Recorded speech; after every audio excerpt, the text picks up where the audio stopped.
રામ રામ ને સીતારામ બધાને. આપણે તો ગાજર લાવ્યા છે વાડીએથી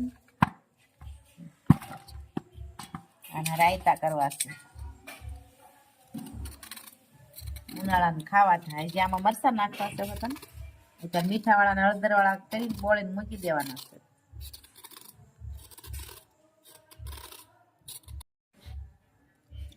તો આપણે હળદર વાળા કરી નાખી. પેલા હળદર નાખી દીધું, હવે મીઠું નાખી દીધું. મીઠા ને હળદર વાળા કરી નાખી પછી આમાં રેવા દઈ સવારે મૂકી દેવાના છે.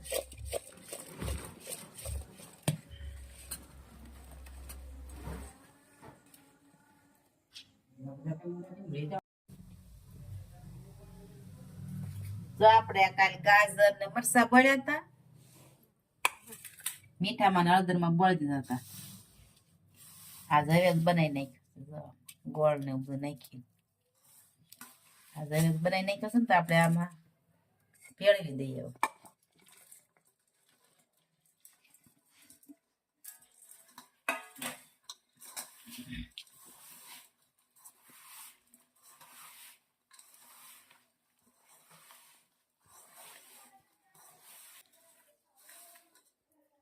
ગાજર ને મરચામાં હવે ભળી ગયો છે. હવે આપણે બવણીમાં ભરી લઈએ. કાચની બવણી ભરીએ ને એટલે હારા નહીં.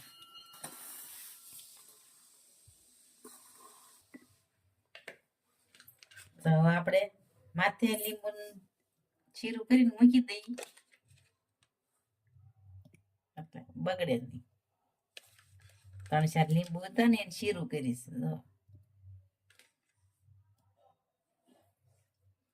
તો આપણું આથણું થઈ ગયું છે તૈયાર. જો કોને ભાવે છે ગાજરનું મરચાનું લીંબુનું આવું આથણું? જેને ભાવતું એ લાઈક કરજો, શેર કરજો અને સબસ્ક્રાઇબ કરજો.